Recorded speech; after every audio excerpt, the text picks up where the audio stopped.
Iran is attempting to infiltrate the South African education system and ultimately build support for it within the country. Here's how.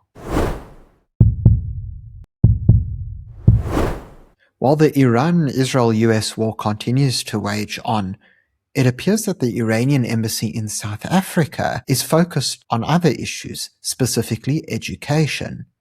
You see, we all realize that Iran has taken a severe beating from the United States and Israel on the military front, but it appears that the way in which the Iranian embassy wants to support the country is not through finances or military assistance, because of course that's not seemingly going to work, but rather through education and manipulation of foreign populations, because after all, the more people that appear to support the Iranian regime, the stronger they seem to be. And probably the most important thing to note about this is that this is not something new that Iran has come up with, but rather a time-tested strategy that one of its partners has already executed, which has worked highly effectively.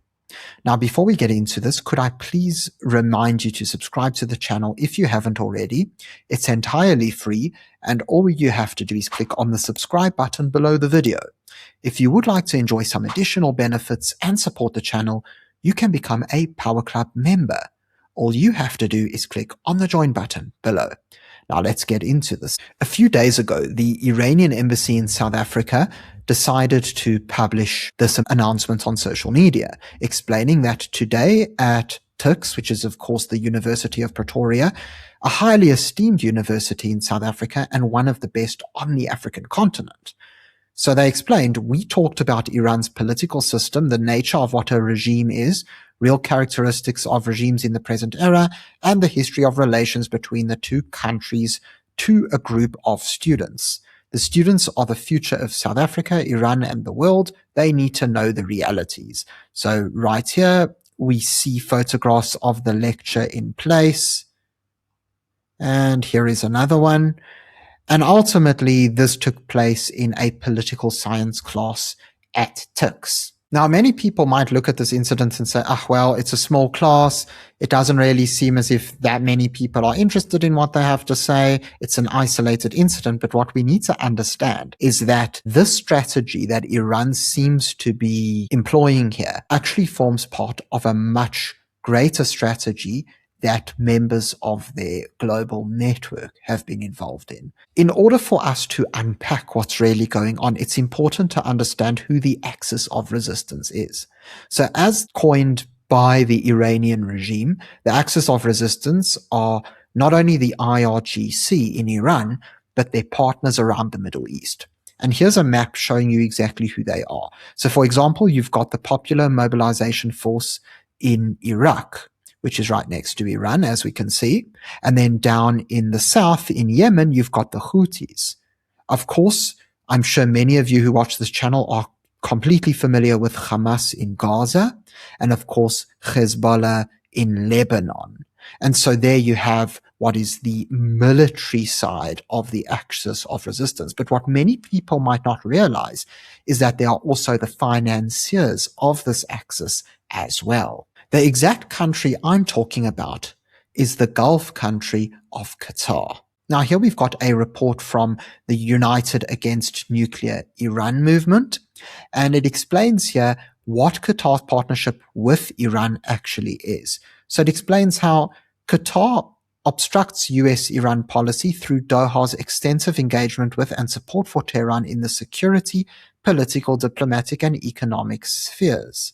And what's really important for us to understand is that while Qatar has been defending Iran politically speaking, they've also contributed significant finances to Hamas in Gaza, which is, of course, an ally within the axis of resistance. So if we scroll down here, we see that Qatar frustrates US policy on Iran through extensive support for Iran-backed terrorist organizations.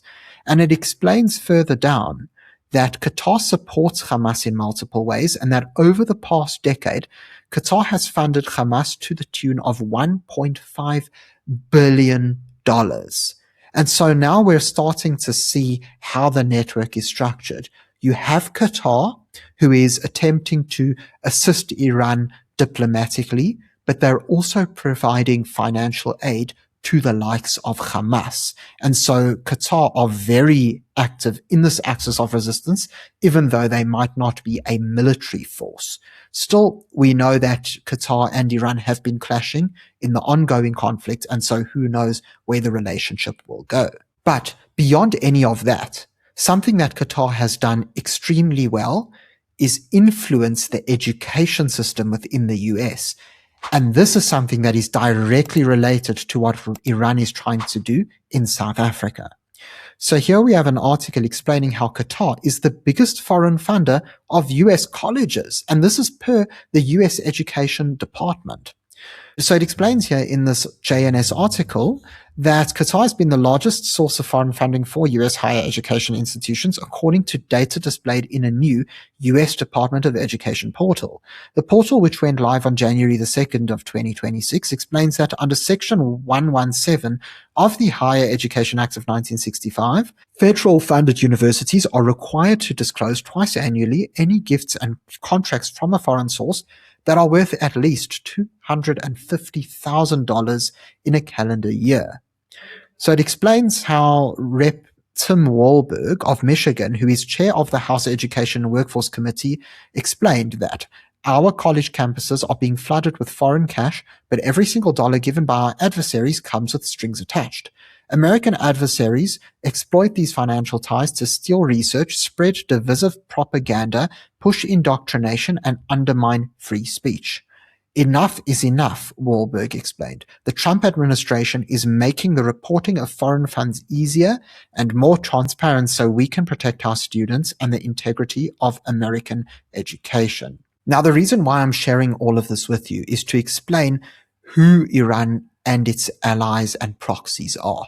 We see that Qatar has taken an active role in providing billions of dollars to Hamas financially, while protecting Iran on the diplomatic front, which particularly frustrates the United States. But beyond all of that, what Qatar has actually done is that they've been able to infiltrate the US education system.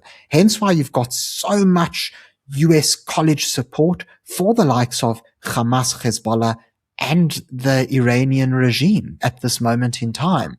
Now, the reason why this is so important in the South African context is because it appears that Iran is actually following the Qataris' leadership in this regard. Iran is attempting to infiltrate the education system in South Africa as a means of actually manipulating the minds of South African youth. You see, what may seem like a simple lecture is something that at least puts out ideas and enables young people who have very impressionable minds to start, well, allowing such ideas to manifest. And ultimately, this can help to spark the beginning of what will be an educational reform in South Africa, but not in a good way. Of course, having more and more youth supporting the likes of Iran and their proxies will not do well to serve South Africa's foreign interests, especially knowing the kind of damage that the ANC's foreign policy has already done on the country. Thank you very much for watching this video. If you found it informative, please remember to subscribe to the channel for more content. Until next time, I'm Matthew Cohen, and this is the Power Pod.